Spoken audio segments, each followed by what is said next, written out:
Welcome my dear students to the part 2 of today's session. In this module, let us discuss about the work done in thermodynamic processes and the second law of thermodynamics. Now let us see the work done in an isothermal process. Suppose if 1 mole of gas is enclosed in an isothermal container, let P1, V1 and T be the initial pressure, volume and temperature. Let it expand to volume V2 and pressure reduces to P2 while the temperature remains a constant. Then the work done is given by W is equivalent to integral of dW.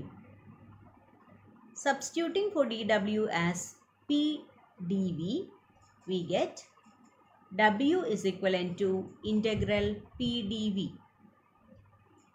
We know for 1 mole of a gas, the ideal gas equation is PV is equivalent to RT, or P is equivalent to RT by V.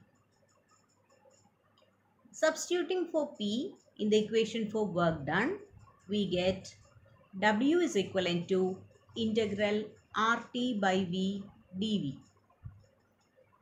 which is equivalent to RT into integral 1 by V dV.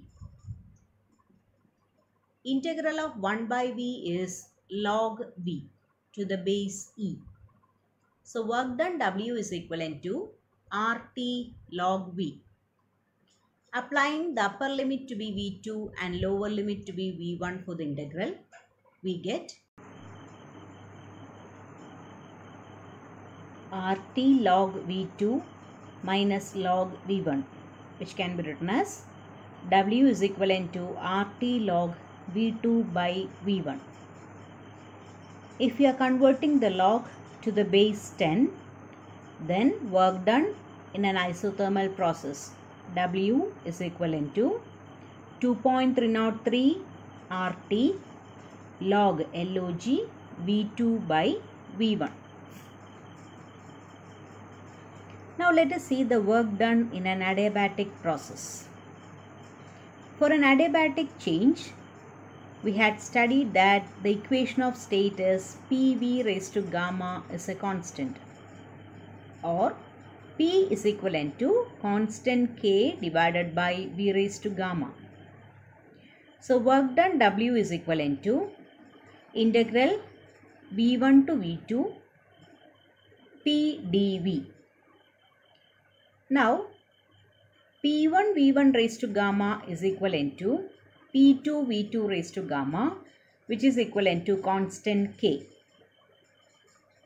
Substituting for work done, we get W is equivalent to integral from V1 to V2 K divided by V raised to gamma dV, which is equivalent to K into integral V1 to V2 V raised to minus gamma dV. We had already studied that integral of x raised to n dx is equivalent to x raised to n minus 1 divided by n minus 1. So W is equivalent to K into V raised to 1 minus gamma divided by 1 minus gamma, which is equivalent to K divided by 1 minus gamma into V2 raised to 1 minus gamma minus V1 raised to 1 minus gamma by applying the limits. So W is equivalent to 1 by 1 minus gamma into P2 V2 raised to gamma into V2 raised to 1 minus gamma minus P1 V1 raised to gamma into V1 raised to 1 minus gamma.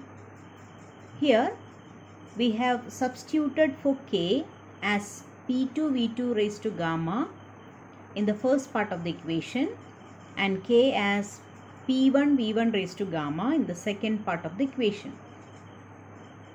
So W is equivalent to 1 by 1 minus gamma into P2 V2 minus P1 V1.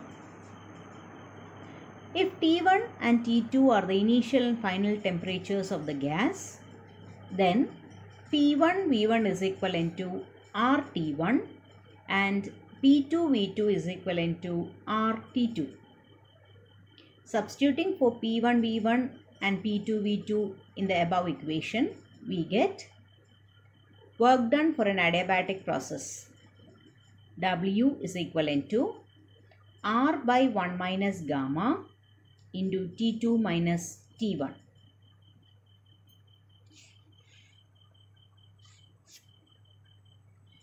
Now let us discuss about the second law of thermodynamics. This principle disallows certain phenomena consistent with the first law of thermodynamics, and it is known as the second law of thermodynamics. The following are the two statements of second law of thermodynamics. First one is the Kelvin-Planck statement. According to this statement, it is impossible to construct an engine operating in a cycle to extract heat from a hot body and convert it completely into work without leaving any change anywhere. That is, in short, 100% conversion of heat into work is impossible according to Kelvin-Planck statement. The second statement for second law of thermodynamics is the Clausius statement. According to this statement, it is impossible for a self-acting machine operating in a circle unaided by an external agency to transfer heat from a cold body to a hot body. In short, heat cannot flow itself from a colder body to a hotter body. Hope you might have got an idea about the work done in an isothermal process and an adiabatic process, and also the statements for the second law of thermodynamics. Thank you, dears.